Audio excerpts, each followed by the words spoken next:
তারা তো আছে ইতিমধ্যে, তাদের নিয়ে তো আমাদের আপত্তি নেই। আবার জাতীয় ওবিসি কমিশন সার্ভে করে অর্থনৈতিক ভাবে যদি সে হিন্দু হোক, মুসলিম হোক, কোনো কমিউনিটি যদি কোনো পিছিয়ে পড়া কমিউনিটিকে ইনক্লুড করে, তাতেও আমাদের কোনো আপত্তি নেই। কিন্তু বিশেষভাবে এই যে আমি তোমাদের 98% লোককে ওবিসিতে অন্তর্ভুক্ত করে দিয়েছি, আর কি চাও তোমরা? চাকরি বাকরি নেই, সার্টিফিকেট একটা করে দিয়ে দিয়েছি।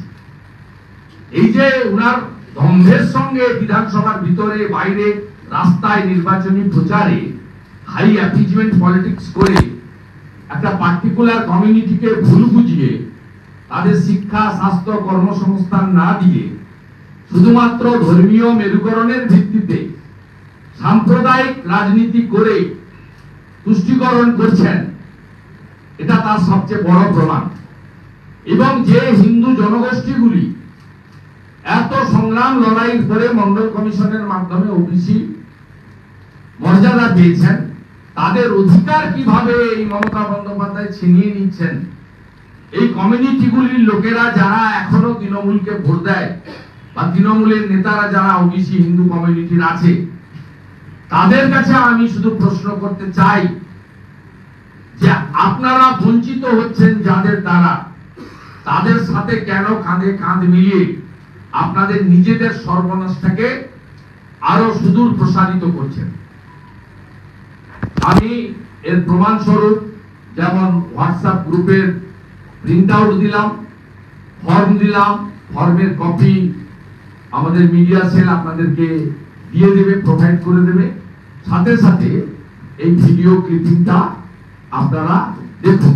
কোর্স অফ অ্যাকশনের মধ্যে আমরা হাইকোর্টে যে মামলা ফাইল হয়েছে তাতে আমরা ওবিসি মোর্চা রাজ্য আমাদের লয়ারের মাধ্যমে আবেদন করব আমাদেরকে ইনক্লুড করার জন্য। আমাদের মূল প্লি থাকবে জাতীয় ওবিসি কমিশনকে এই মামলায় পার্টি করা হোক, গভর্নমেন্ট অফ ইন্ডিয়াকে ওই মামলায় পার্টি করা হোক, এটাই হবে আমাদের মূল বিষয়। এবং রামনবমীর পরে আমাদের রাজ্যের নেতৃত্বের সঙ্গে কথা বলে আমরা কলকাতাতেও হিন্দু ওবিসিদের বাঁচাও এই স্লোগানকে সামনে রেখে আমরা কর্মসূচিও নেব, জমায়েত করব।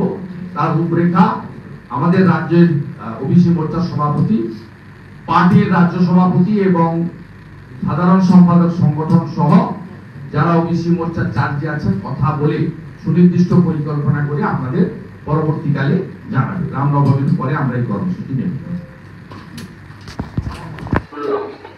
ওবিসি নিয়ে একটা কি সার্ভে হচ্ছে, এটা কি কারণে হচ্ছে? আপনার কাছে কি কোনো লিখিত অর্ডার আছে? কারণ ওবিসি কিছুদিন থেকে ওবিসি কোনো ফর্ম জমা নেওয়া বন্ধ ছিল, হঠাৎ করে আজকে যে সার্ভে শুরু হচ্ছে আবার কেবলমাত্র একটা সম্প্রদায়ের লোকেদের খোঁজ খবর নেওয়ার জন্য সার্ভে হচ্ছে। এটা কি কারণে হচ্ছে? যদি আপনার কাছে লিখিত কিছু অর্ডার থাকে আপনি সার্ভে করুন, নাহলে সার্ভেটাকে বন্ধ রাখুন। দেখুন, আমার কাছে লিখিত কোনো অর্ডার নেই। এটা ডিডাব্লিউ অফিস থেকে আমাকে নোটিং নির্দেশ দিয়েছে যে ওবিসি সার্ভে করার জন্য, সেই অনুযায়ী আমরা সার্ভে করাচ্ছি। আমি ডিডাব্লিউ অফিসকে আমি বলছি, ওনারা তাহলে ম্যান দেখে দেখে একজন ম্যান দেখে দেখে ওনারা হচ্ছে সার্ভে করতে পারে না। ওনারা তাহলে ওনাদের ওবিসি সার্টিফিকেট আমার দিয়ে দিই, যারা আছে একটা সম্প্রদায় ওবিসি করুন, সারা নদীগ্রাম করুক, আপত্তি নেই। কিন্তু কেবলমাত্র একটি সম্প্রদায়ের লোকের জন্য হচ্ছে সার্ভে হলে বাকি মানুষজন হচ্ছে বেশি সংখ্যক মানুষজন বাইরে থাকবে, এটা কখনো হতে পারে না। আপনি লিখিত অর্ডার দেখান, তারপরে আপনি সার্ভে করুন, আপনার স্টাফকে দিয়ে, নাহলে বন্ধ করুন, নাহলে খুব বড় ধরনের কিন্তু কোপাবে আপনার বলে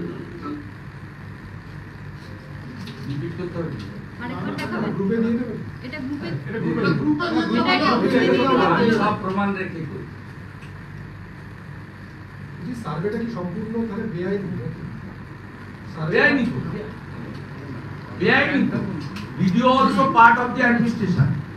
আমি আপনাকে বলছি আইসিডিএস, আশা এবং বিএসকে লোকেদের দিয়ে করাচ্ছে, সব মনোজ পন্থ আর পিসিডব্লিউ সেক্রেটারি করাচ্ছে, মমতা বন্দ্যোপাধ্যায় করাচ্ছে। মমতা বন্দ্যোপাধ্যায় তার যে রাজনৈতিক নেতারা এবং কাম লয়াররা আছে তাদের নিয়ে বসে এই ফাঁদটা পেতেছেন। আমাদের স্থির বিশ্বাস এই মামলাটাতে হারবেন বা হারতেন। কি করে ভোট পর্যন্ত এইসব দিস দ্যাট করে ডিএ মামলার মতো ৬,০০০ অযোগ্যকে বাঁচাতে ১৯,০০০কে কতল করার মতো সবগুলোতেই যেভাবে অসমাপিকা ক্রিয়া যার সমাপ্ত নেই করে কোনোভাবে পার করে নিয়ে যেতে চাইছে। মুসলিমরা তো ওবিসি চেয়েছে কিনা আমি জানি না, কিন্তু উনি তো দিয়েছেন 11-র পর থেকে, দিয়ে সব মিটিং এ বলেন আমি আপনাদেরকে ৯৮% কে তো ওবিসি সার্টিফিকেট দিয়েছি, লে খেলা এবারে। আর এর ফলে কি হয়েছে, চাকরি বাকরি তো নেই, সরকারটা তো ভিখারি হয়ে গেছে। ৮ কোটি টাকা তুলে নিয়ে গিয়ে বেড়াতে যেতে পারেন, কর্মসংস্থান নেই। PSC, SSC, staff recruitment, police recruitment, forest recruitment, primary recruitment, SSC recruitment, সব municipal service commission, cooperative service commission, all আর ডিফারেন্ট পশ্চিমবঙ্গে। কোনো চাকরি নেই, কোনো ওয়েটিং প্যানেল, কোথাও কিছু নেই। 2 crore 15 lakh আনএমপ্লয়েড এডুকেটেড ইউথের নাম্বার হয়ে গেছে। ৫১টা কর্মবিনিয়োগ কেন্দ্রে তালা ঝুলছে।